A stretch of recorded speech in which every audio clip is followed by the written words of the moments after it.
여러분들의 수능 영어를 책임지는 강사 영태입니다. 자, 이번 수능 보느라 다들 고생 많았습니다. 이번 수능 영어 쉽지 않았었던 난이도였는데요.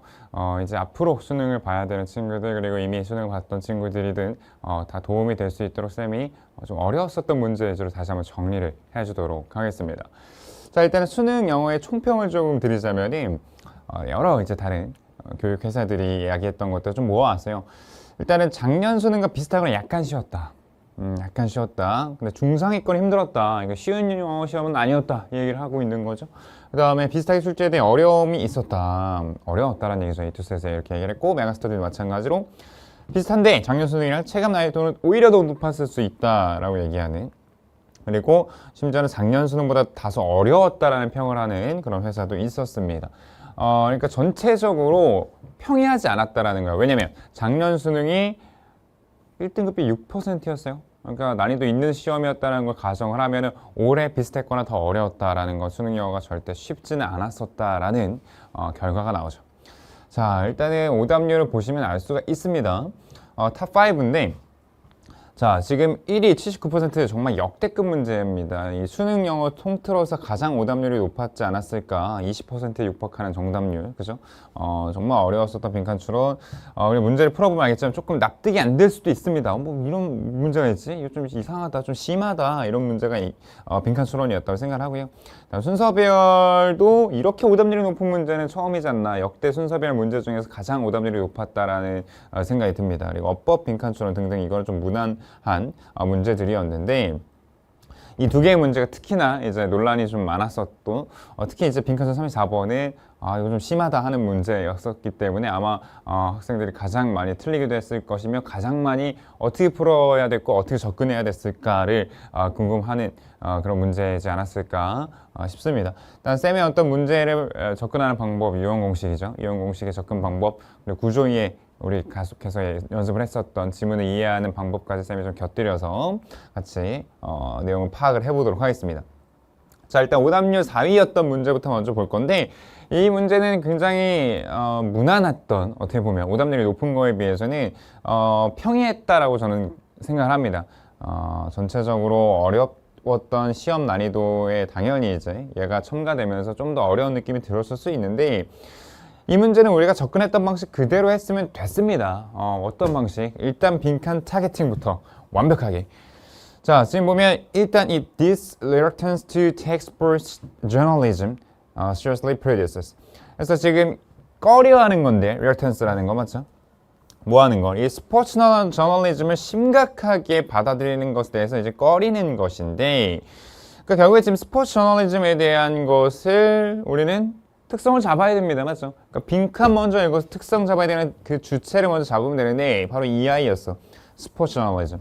스포츠 저널리즘에 대한 꺼림이라는 것이 모순적인 결과를 낸다는 건데, 이게 어떤 결과냐면은 이 스포츠 뉴스페이퍼 라이터들이 많이 읽히긴 하지만 그러나 거의 이렇지 않다라는 거. 그러니까 지금 우리가 예측할 수 있는 건 이 문장만 봐도 이 스포츠 저널리즘에 대해서 굉장히 마이너스한 흐름이고, 그렇죠? 이렇긴 하지만 이렇다라는 지금 흐름에서 많이 읽히긴 하지만 그러나 거의 이렇지 않다라는 말은 우리 이 리를 뒤에, 이 리는 부정어기 때문에 어떤 말이 들어가야 된다는 걸 우리가 예측할 수 있냐면, 이 자리에는 플러스 말이 들어가야 된다는 거. 그치? 거의 플러스하지 않다란 말이 돼야 마이너스가 되잖아. 그치? 그래서 여기는 플러스한 단어가 들어가는구나. 먼저 파악이 되고 들어갔으면 좀 더 편하게 읽혔을 것이고, 우리 스포츠 저널리즘이라는 그 주체 특성을 설명하는 문장만 잘 잡으면 맞출만한 문제였다 생각이 듭니다. 해석을 조금 가면서 볼게요. There's something deeply paradoxical. paradoxical 또 나오네, 그렇죠?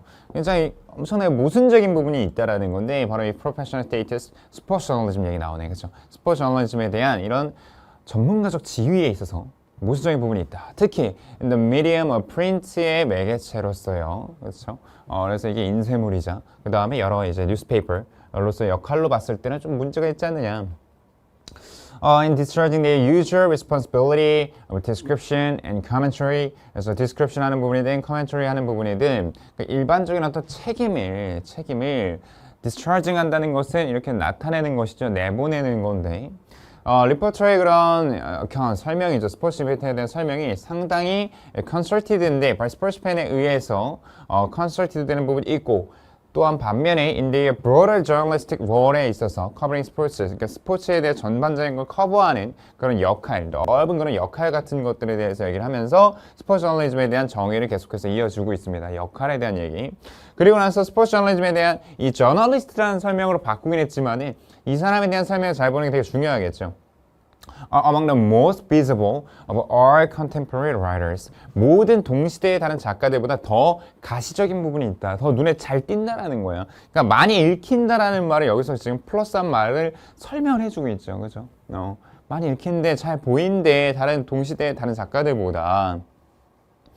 그다음에 the ruminations of the elite class of celebrity, celebrity의 그 elite class라고 할 수 있는 사람들의 rumination이라는 것이 스포츠 저널리스트들의 훨씬 더 썩 타다라는 거야. 더 잘 보인대. 계속 똑같은 말 하잖아, 그렇지? After by the major newspaper에 의해서. 자, 그리고 그들의 lucrative라는 단어가 좀 어려웠어요. 이거는 이제 수익성이 높다는 뜻인데, 이 수익성이 높은 이런 계약 같은 것들이 being the envy of colleges. 그 동료들에게 질투의 대상이 된다는 거죠. In the other disciplines of journalism. 그러니까 저널리즘의 다른 학문들, 그러니까 다른 뭐 정치라든가 경제나 이쪽보다 돈을 더 잘 번다 이거야. 그러니까 여기서 계속 플러스 얘기하고 있었어. 근데 우리는 뭘 찾아야 돼? 마이너스 아니야, little 플러스 이걸 찾아야 되잖아. 그렇지? 자, 그러나로 연결되면서 이 자리가 되게 중요한 거예요. 그래서 이 스포츠 저널리스트들은 do not have a standing, 이런 지위를 가지지 못한다는 게 핵심이야. 지위를 가지지 못한다. 근데 직업에 있어서 지위가 굉장히 떨어진다는 거야. 이게 상응한대요. corresponds to the size, the their readerships, 그들의 뭐 잘 읽히는 그런 사이즈나 이런 것들을 상응해서 봤을 때, 그리고 그들의 돈을 받는 부분들이라든가 이런 것들을 봤을 때는 지위 굉장히 낮다 이 말이야 지금. 그렇죠? 그리고 여기에서 이제 옛말에 하면서 이거 이제 좀 격언 같은 걸로 돌려 설명을 하죠. 스포츠라는 것은 일종의 토이 디파트먼트와 같다, 뉴스 미디어에.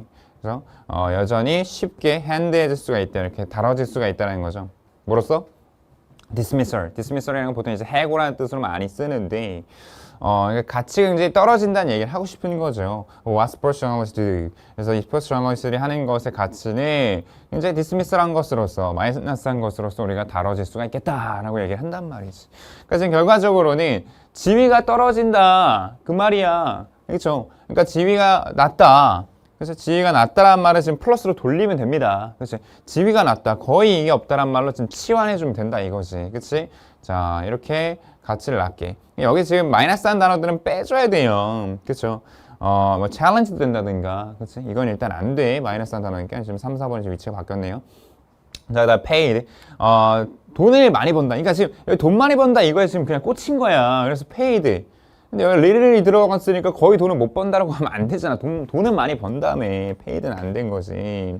그 다음에 검열이 된다던가, 그래서 이것이 뭔가 토론이 된다든가가 아니고 admire 하는 게 뭐야? 존경하다는 뜻이잖아. 그래서 거의 존경을 받지 못한다. 즉 지위가 떨어진다 이 말로 치환이 된 거지. 그래서 요 말을 지금 잘 붙여줄 수 있는 거를 중부정어로 달아놨다라는 거에 좀 주목을 했어야 됐던 문제다라고 생각을 합니다. 자, 만만한 문제는 아니었다라고 생각을 합니다.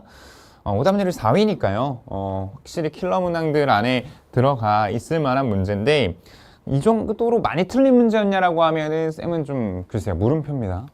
연습을 쌤이랑 많이 했다면 맞출 만한 문제였다라고 생각을 하고, 자, 그 다음에 33번으로 할게요. 자, 이 문제는 좀 어려웠어요. 이 문제는 확실히 조금 헷갈리고 굉장히 매력적인 오답이 있었기 때문에 거기에 손이 많이 갔을 것 같아. 자, 일단 빈칸부터 타겟팅하면 사실상 뭐 처음부터 읽어도 상관은 없습니다. 처음부터 읽어줄게요. 이거는 The entrance, 자, 입구인데요. To Honeybee Colony의 입구에는 종종 referred to as the dance floor라고 보통 이제 언급이 되는 저 입구에는 marketplace다, 일종의 어떤 시장통 같다는 거야. 정보의 시장통. About the state of colony에 대한 상태에 대해서 이야기를 하는. 그리고 환경. 그 하이브라는 건 마찬가지로 벌꿀이 아니고 벌통이죠. 벌통의 바깥 환경에 대해서도 우리가 서로 정보 같은 것들이 막 교환되는 교환의 장이라는 거예요. 정보를 교환하는 곳이다라는 그 정의가 됐어, 그렇지? 자, 정보 교환하는 곳이다. 자, 그래서 이런 교류야. 댄스 플로어 여기서 얘기했지만 이 컬러니죠. 컬러니 엔트런스. 그지? 여기서의 어떤 교류는 정보 교환을 하는 걸 텐데 이것이 우리에게 많은 illustrative examples를 준다는 거야. 명시적인 여러 가지 예시들을 제공한대. 자, 이거 되게 중요하지. 빈칸 자리니까 어떻게 이런 개체들이 그들의 자신의 행동들을 바꾸는 개체들이 그런 현장의 정보에 따라서 그러니까 이게 지금 핵심이죠. 얘 지금 주체에 대한 특성을 잡는 거야. 그러니까 지금 보면 이 현장의 정보에 반응해서 자신들의 행동을 바꾸는 개체들, 벌들이겠지. 이 벌들이 이렇게 한다라는 거. 그래서 이렇게 한다라는 것이 우리에게 많은 그런 예시들을 제공한다. 이렇게 얘기를 합니다. 그러니까 얘네들이 뭘 하는지를 찾으면 돼요. 뭘 하는가, 이 개체들이.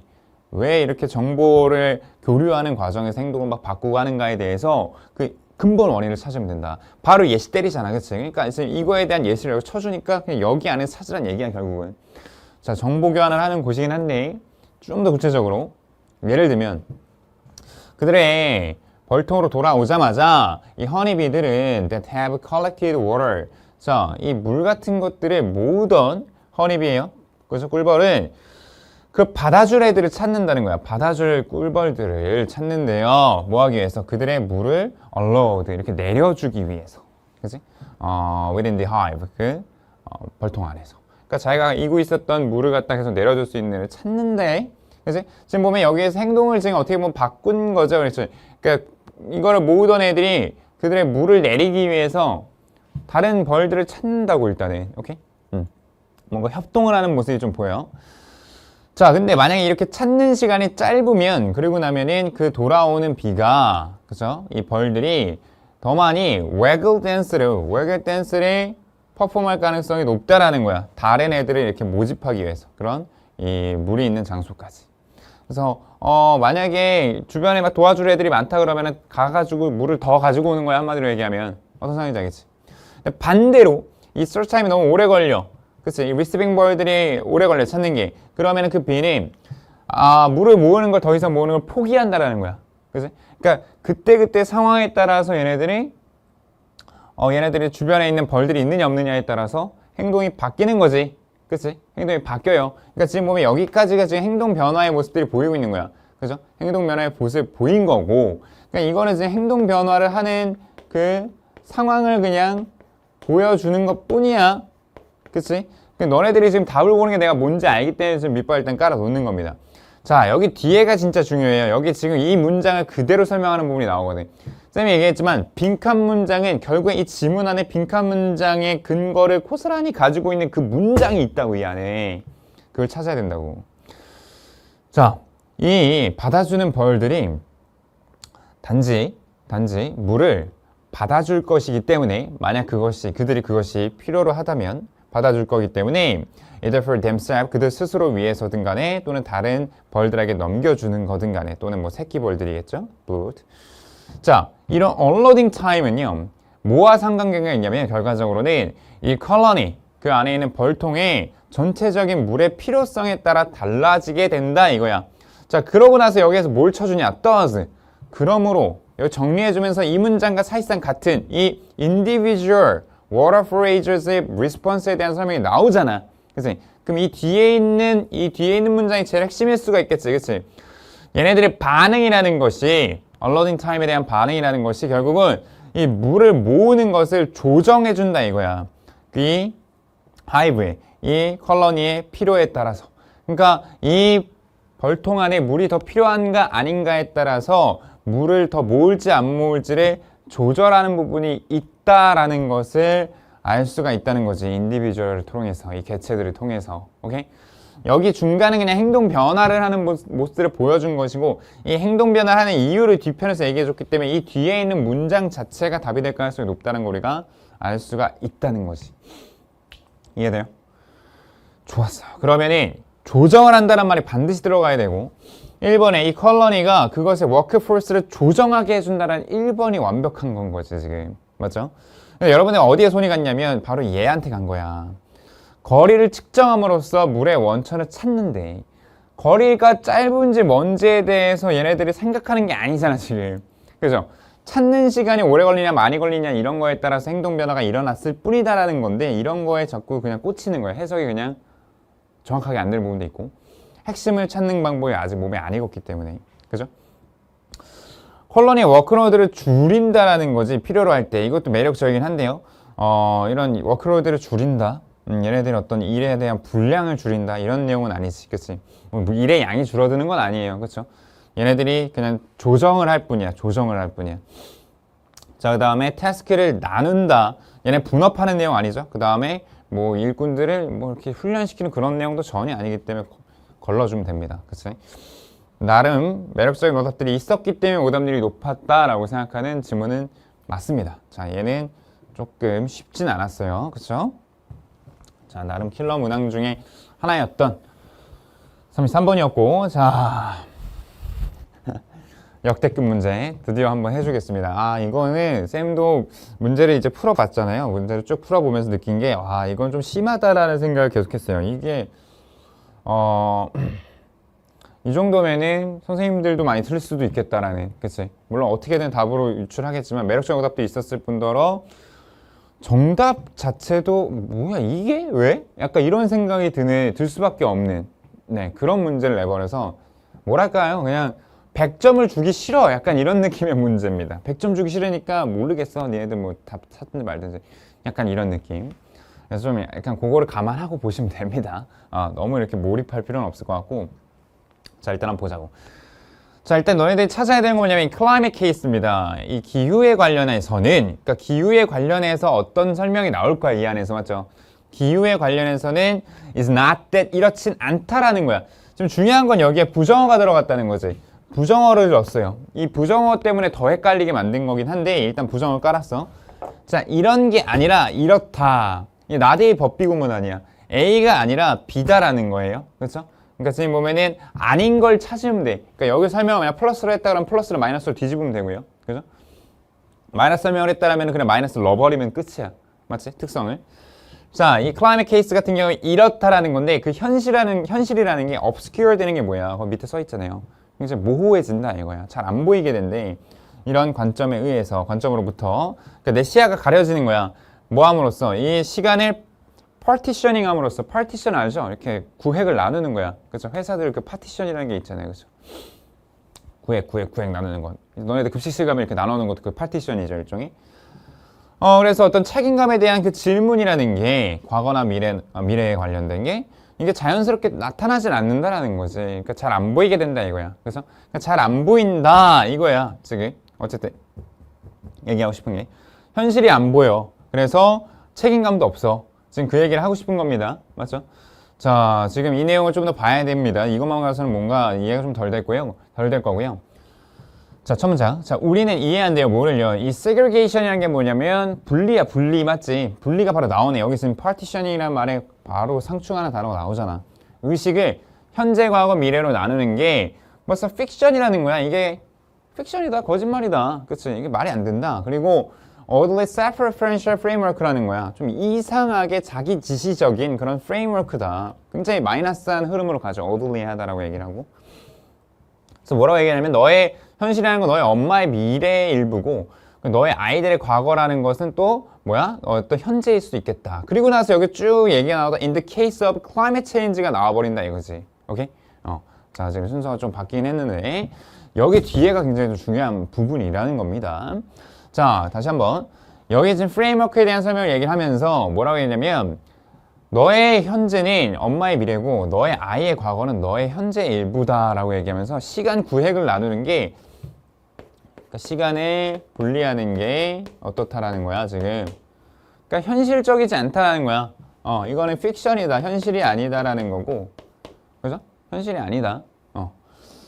그리고 이런 것들이 여기서 또 설명이 되지만 nothing is generally wrong. 뭐 완전히 잘못된 건 아니라는 거야. 우리의 그런 이 시간의 의식을 갖다 구성을 한다라는 게 이런 전통적인 방식으로 그리고 그것은 꽤나 잘 먹혀요. 라고 얘기를 한다는 거지. 그러니까 현실적이지 않고 그렇죠? 자기 지시적인 그런 프레임워크에 있다. 그러고 나서 이제 climate change에 대한 얘기가 나와. 그리고 그러나가 깔리죠. 그렇지? 여기 중요한 거는 여기를 그러나로 깔아놨기 때문에 마이너스한 설명이 나올 가능성이 굉장히 높기 때문에 여기를 그대로 놓는 게 맞을 가능성이 높아졌지. 자, 그럼 분명한 분리가 또 나왔죠. 시간에 과거, 현재, 미래를 분리한다는 게 절망적으로 잘못 이끈다는 거야. misleading, 오도한다 이거야. 그래서 그리고 상당히 중요한 것은 가린데, 이거 똑같은 문장 있었지. 여기 있었잖아. obscured, hidden from view, obscured from view. 자, 이 책임감의 정도에 의해서 가려진다는 거니까 책임감의 정도에 대한 게 가려진다 이거야. 그죠? of us, 우리가 지금 여기 살고 있는 우리의 그 책임감의 정도를 가려버린다 이것이. 그지? 그래서 결과적으로 이 시간 분리라는 게 특히 이 시간 분리 중에서도 이 기후 변화에 관련된 거, 기후. 이 기후 변화에 초점을 맞춰 봤을 때 현실적이지도 않을 뿐더러 이건 어떻다라는 거야 지금. 책임감도 느껴지지 않게끔 만든다라는 걸 얘기를 하고 싶은 거지. 그죠? 책임감도 안 느껴져. 책임감도 안 느껴진다. 오케이? 자, 우리의 의식을 좁히는 거, 시간에 좁힌다라는 거 스무스하게 해준대. 뭐 하는 거야? 이것을 굉장히 갈고 닦아주는 거야, 길을 부드럽게 만들어주는 건데, 자, 어떤 길이냐면은 to divorcing ourselves, 우리 스스로를 그 책임감으로부터 분리시키는 길을 갈고 닦아준대. 그 길로 가게끔 만들어준다는 거죠. 그래서 시간을 좁힌다는 건 결과적으로는 이거를 다 분리를 해준다는 얘기인 거잖아요. 그죠? 같은 말을 하는 것이고, 그래서 미래, 과거 이런 것들에 대한 책임감 이런 것들을 잘 안 보이게 만든다. 그래서 결과적으로 그것이 우리의 삶이라는 것이 상당히 많이 뒤얽혀 있는데도 불구하고. 되세요? 그러니까 지금 정리가 끝났어. 해석도 할 만했고, 그러니까 이 정도면 이해가 될 만큼 보통 이제 어느 정도 독해력 있는 친구들은 됐을 거야. 그지? 시간 분리, 기후 변화. 그래서 특히 시간 분리가 현실적이지 않다. 플러스 기후 변화는 책임감까지 느껴지지 않게 만든다. 자, 그러면 자 이제 똑같이 in the case of climate change가 나왔고 in the climate case가 나왔기 때문에 같은 내용을 얘기를 하는 거구나. 그래서 니네들이 정리했던 이 책임감이 느껴지지 않아요 란 말을 여기다 넣어버리면 돼요. 그죠? 근데 여기 낫을 깔아놨기 때문에 책임감을 우리가 느낀다 라는 말이 여기 들어가면 돼. 그치? 우리가 책임감을 느낀다, 여기 낫이 들어갔으니까 우리가 책임감을 느끼지 않는다로 바뀌는 거 아니야. 그치? 그러니까 여기는 지금 이 책임감을 느끼지 않는다. 그럼 여기가 책임감을 뭐 느낀다, 통감한다, 그리고 굉장히 현실적이다 이런 게 들어가면 돼. 맞지? 이거에 반대말이 들어가면 되잖아. 지금 이해 다 됐잖아 우리. 그치? 자, 중요한 건 뭐냐면 문제는 여기야. 자, 정답이 5번이었는데 그죠? 자, 이게 논란이 되는 건 거지. 그러니까 우리가 그러니까 이 팩트를 직면한다라는 건 맞아. 현실 X, 현실 O야. 그래서 이거는 맞는데 애들이 5번에 손이 안 가는 게 뭐냐면 그러나 우리의 책임감을 부인한다. 그러니까 우리의 책임감을 받아들인다라는 말이 들어가야 되거든. accept라든가 agree라든가. 그렇죠? 근데 그게 안 들어가고 deny가 들어간 거야. 부인하지 않는다가 되면은 받아들인다가 되거든요. 그렇죠? 부인하지 않는다. 그러니까 여기서 이제 멘탈이 날아가면서 5번은 딱 고를만한데 이거 말고 아마 한번 꽉겠지, 수능답게 꽉겠지라고 생각을 해서 이제 보통 어디로 손이 가느냐, 오답률 1위인 만큼 제일 많이 간 건 바로 3번이죠. 3번. 그러니까 미래에 대한 걱정이라는 게 더 긴급하다. 그래서 현재의 필요보다. 그러니까 이거는 결과적으로는 현재의 필요보다, 그지? 더 긴급하다라는 말로 바뀌게 되겠죠. 마이너스로 얘가 지금 또 꺾이니까, 나시니까. 그러니까 미래의 컨선이 더 긴급하지 않다. 그지? 그렇게 느낀다, 우리가. 그래서 미래보다 현재를 더 신경 쓴다라는 말이 돼버린다라는 거잖아요. 맞죠? 그래서 이게 굉장히 납득이 가거든. 지금 기후변화라는 게 미래를 신경 쓰지 않는다라는 걸 우리가 생각을 해버리면. 맞잖아. 그러나 여기는 지금 미래와 현재에 대한 얘기를, 시간 구획에 대한 얘기를 했을 뿐이지 어떤 미래에 대한 필요, 뭐 아니면 현재에 대한 필요, 그것의 어떤 경중을 나타내는 말이 들어가기엔 조금 과도한 해석이지. 근데 5번이 확실하게 아니라고 생각했기 때문에 그나마 3번이 매력적이라고 생각해서 3번으로 많이 간 겁니다. 그죠? 자, 1번 같은 경우에는 우리의 이런 노력 같은 거, 모든 노력이라는 것이 효과적인 게 입증됐다. 노력을 뭐 했다 안 했다 이런 얘기 자체가 없죠. 충분한 과학적 증거, 과학 증거가 없었고, 그죠? 그리고 우리의 조상이 나오는데요. 다른 프레임 오브 타임에서 조상이 나오고, 자, 이런 거는 그냥 걸러주면 되고. 그러니까 3번 골라 이렇게 계속 매력적으로 너네들을 유혹했던 거죠. 3번이 매력적인 오답이. 그러니까 이거는 지금 어떻게 가져가야 되냐. 그럼 이게 지금 납득이 안 되잖아. 그치? 우리의 어떤 책임감을 부인한다는 게 납득이 안 돼. 안 되는데, 그럼 이거를 지금 만약에 조금 더 딥하게 들어간다면 어떻게 들어가야 되는 거냐면 결과적으로는 이건 맞아. 현실은 안 보이고 여기서는 현실이 보인다로 가서 꺾는 거는 맞아요. 그렇죠? with face fact까지는 맞는데 그러면 이 책임감이 없다, 있다. 그러니까 책임감을 여기가 우리가 느끼지 못한다야. 정확하게 맞지? 그러니까 이거를 그냥 단순히 마이너스 플러스로 가져가는 게 아니라 조금 더 이거를 디테일하게 가면 책임감 없다가 아니라 책임이 안 보임이야, 안 보임. 그죠? 그러니까 책임이 안 보임이고 여기는 뭐냐면 책임이 안 보인다가 아니었잖아요. 그쵸? 책임이 안 보인다가 아니라 책임이 보이긴 해. 보이긴 하는데 그것을 부인한다 이건 거지. 그지? 책임이 보이는데 그것을 부인한다로 가가지고 이게 그 책임의 얘기를 플러스 마이너스로 뭔가 속성으로 따지는 것이 아니라 책임의 특성이 안 보이는 특성도 있고 책임의 특성이 보이는데 이거를 부인하는 거를 특성으로 해서 이거를 반대 속성으로 잡은 거죠.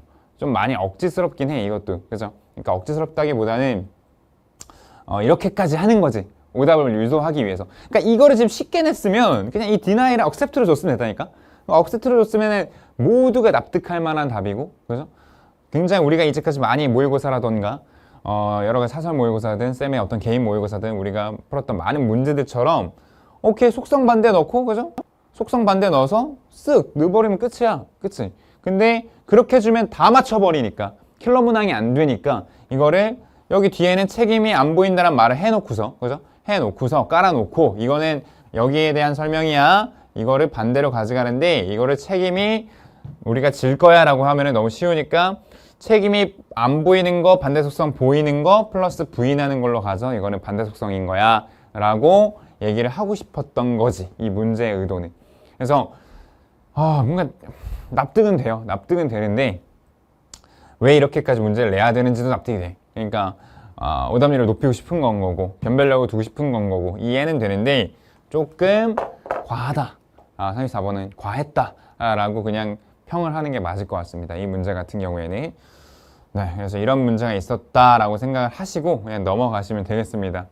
이 문제가 아니었어도 우리는 다른 문제를 통해서 어느 정도 실력이 있는 친구들은 정답을 잘 골라서 1등급이 나왔을 것이고 또 이 문제에 맞춘 친구들도 많이 있잖아요. 19% 그러니까 21%의 학생들이 다 찍은 건 아닐 거 아니야. 그치? 3번 보니까 3번, 5번 고민하다 3번 찍었어야 하는 애들이 많았어. 쌤 학생들은.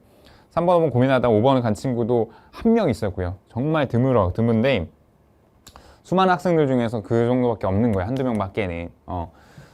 그 정도로 이제 손이 가기 어려웠었던, 그치? 그러니까 우리가 이제까지 계속 풀어왔던 방식으로 생각하면 무조건 걸러질 수밖에 없는 매력적인 오답이라고 생각했던 게 정답이 돼버리는 그런 문제였다라고 생각하면 될 것 같습니다. 자, 그다음 순서배워 30번인데 이것도 참 까다로웠다고 봅니다. 이 문제도. 왜냐?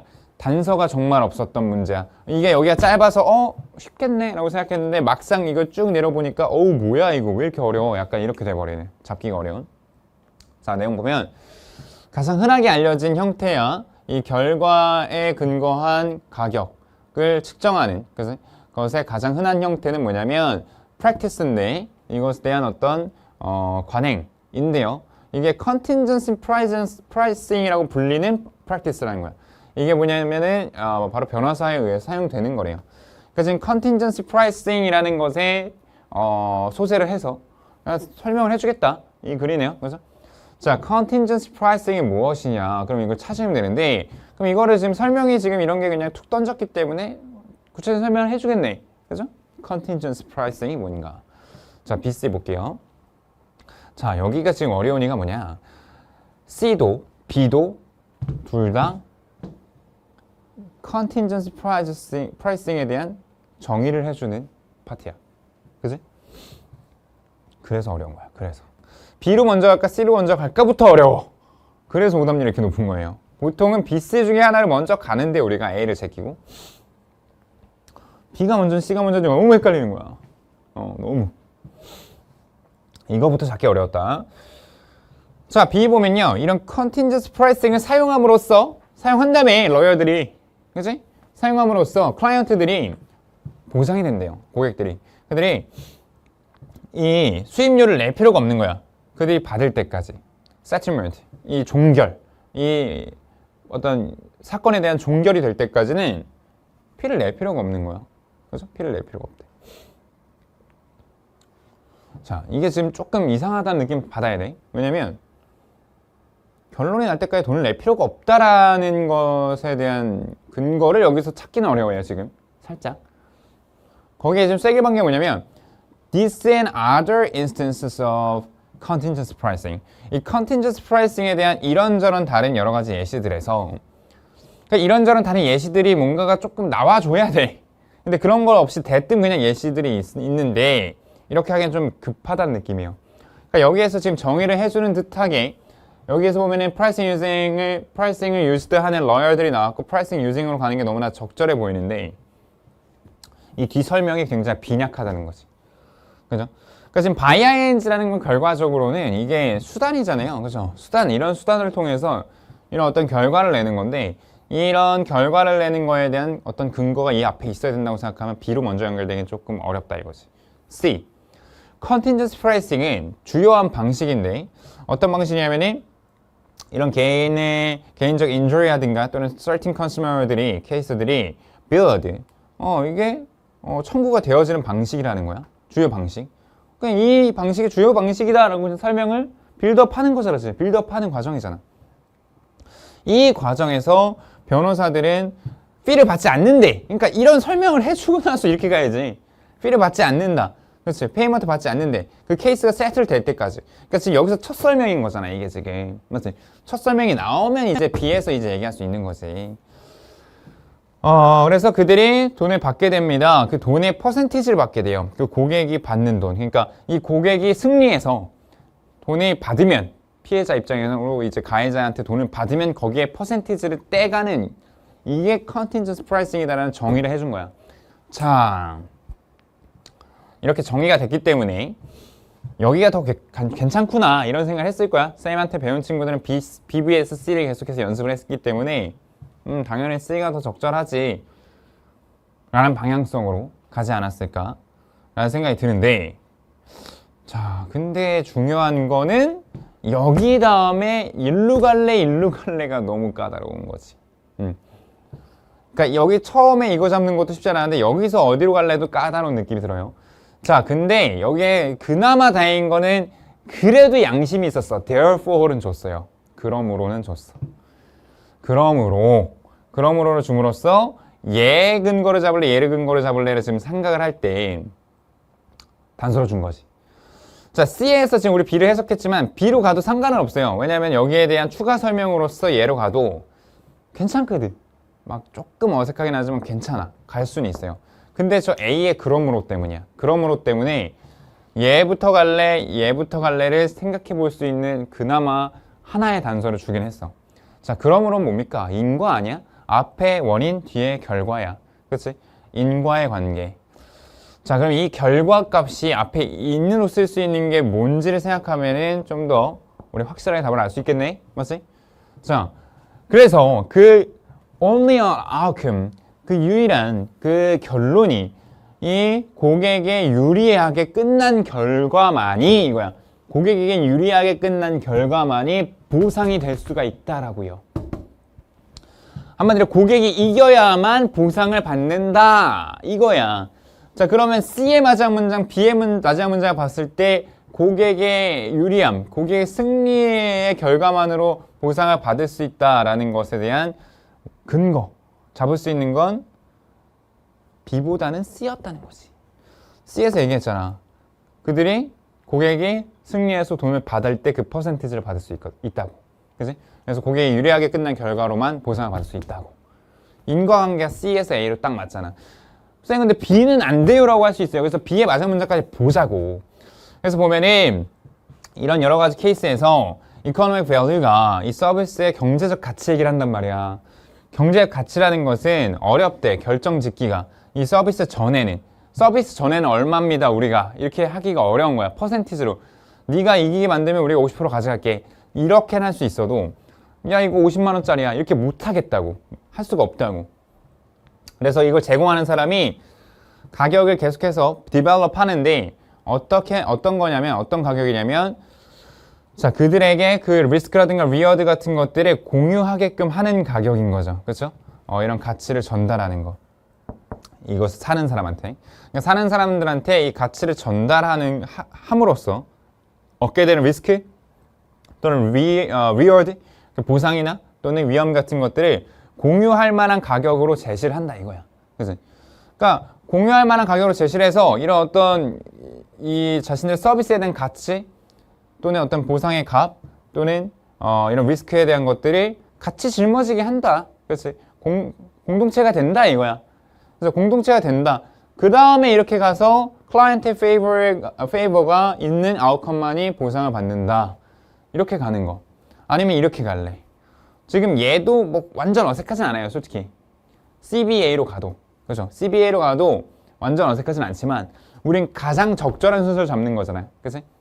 그래서 얘네들이 이기지 않으면 돈을 벌 수 없다라는 C에서 A로 가는 게 훨씬 더 적절하다. 이 얘기를 해주고 싶은 것이고 여기 뒤에서 뭐가 나오냐? 이 케이스들이 또 나온단 말이야. 케이스들. 그죠? 여러 가지 예시들.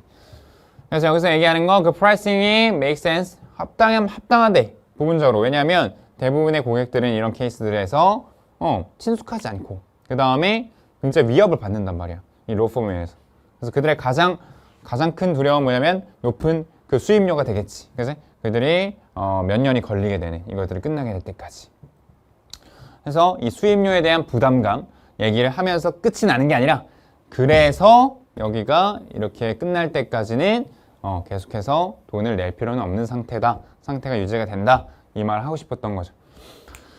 그 다음에 이런저런 여러 가지 예시들이 있다라고 얘기를 하면서 위의 상황을 여기서 다시 대변하면서 쭉 전개를 하는 그런 과정으로 간다는 거죠. 그러니까 사실은 이게 굉장히 또 큰 힌트가 되는 것이고 다른 것보다 만약에 여기 B를 갖다가 뭐 however 정도를 깔아줬다, but을 깔아줬다 그러면 이런 오답률이 안 나와요. 맞죠? 이 오답률이 나올 수가 없어요. 그러니까 얘 다음에 그러나 반대 케이스 아닌데 B는 안 되는구나. 오케이 그럼 C가 확실하네. C 다음에 여기서 반대를 줘도 이게 안 어울리네. 이상하네. 오케이 그러면 A 이렇게 되게 편해지죠. 그래서 근데 왜 여기 쌤이 봤을 때 원래 but이나 however를 줬다가 이거 너무 쉬운 것 같습니다 하고 누락시켰거나 했을 가능성이 커요. 논문 안에는 있었는데 또는 본인이 처음에 만들었던 것들에 비해서 난이도가 좀 높게 잡힌 것 같아서 생략해버렸을 수도 있고 그러다 보니까 단서들이 너무 부족해져 버렸고 그러니까 여러분들이 쓸 수 있었던 유일한 정보는 대역포를 하나였어요. 연결사 하나. 그래서 인과관계로 추적을 해야 되는 굉장히 어려운 문제였다고 보고요. 여러분들이 아마 이제 CAB, CBA에서 정말 많이 고민을 했을 거라고 봅니다. 심지어 B로 시작한 애들도 있을 거라고 보고요. 왜냐면 얘도 정의라고 본 거, 정의를 하는 거라고. 근데 쌤이랑 공부했던 친구들 대부분도 C가 훨씬 더 자연스러운 흐름이다라고 생각을 했기 때문에 C를 선택을 보통은 다 한 상황이고 그래서 대부분이 이제 맞추긴 했어요. 순서 배열 같은 경우에 쌤 덕분에 순서 배열은 그래도 쉽게 풀었어요 하는 애들이 많았던 건 쌤도 이제 쌤의 어떤 개인 그 파이널 모의고사라던가 쌤의 책에서 좀 이렇게 여러 가지 힌트들을 최대한 많이 배제한 문제들 있었던 힌트들도 배제하는 그런 문제들을 많이 풀렸기 때문에 순서 배열은 쉬웠습니다 쌤 뭐 문장 삽입은 다 맞았어요 막 이런 얘기들을 많이 했습니다. 다행인 거죠. 그래서 그거 덕분에 이제 1, 2등급이 나온 상태니까 자 아무튼 간에 이 37번도 굉장히 난이도가 높았었던 문제였다. 이거를 생각할 필요는 있을 것 같습니다. 정답은 이제 C, A, B였다. 오케이? 자 연습을 정말 많이 계속 하셔야 됩니다. 자 이제 시험이 끝난 친구들 끝났으면은 속 시원하게 그냥 이런 문제가 있었구나 좀 그런 문제가 있었네 좀 기분 나쁜 문제가 있었네 그냥 이 정도로 지나가시면 되겠고 이제 봐야 되는 친구들 또는 다시 봐야 되는 친구들도 있을 수 있어요. 그런 친구들 같은 경우에는 한번 느낄 필요는 있어. 올해 수능이 작년 수능에 비해서 조금 더 어려웠고 좀 더 애매한 문제가 있었구나. 그러면 내년 수능에서는 마찬가지로 이런 문제들이 또 나올 수 있구나. 그래서 특히 우리 34번 빈칸 추론 같은 것들 유사한 문제를 통해서 많이 더 연습을 하셔야 됩니다. 반드시 아시겠죠? 자, 우리는 여기까지 정리를 했고요. 우리는 계속해서 노력해서 더 좋은 결실을 맺을 이제 예비 고3들 그리고 지금 수능 잘 치르고 다음 또 우리 목적지를 향해서 또 가야 되는 친구들까지 모두 응원합니다. 고생 많았고요. 우리는 다음 본 강좌에서 또 만나도록 하겠습니다. 수고 많았습니다.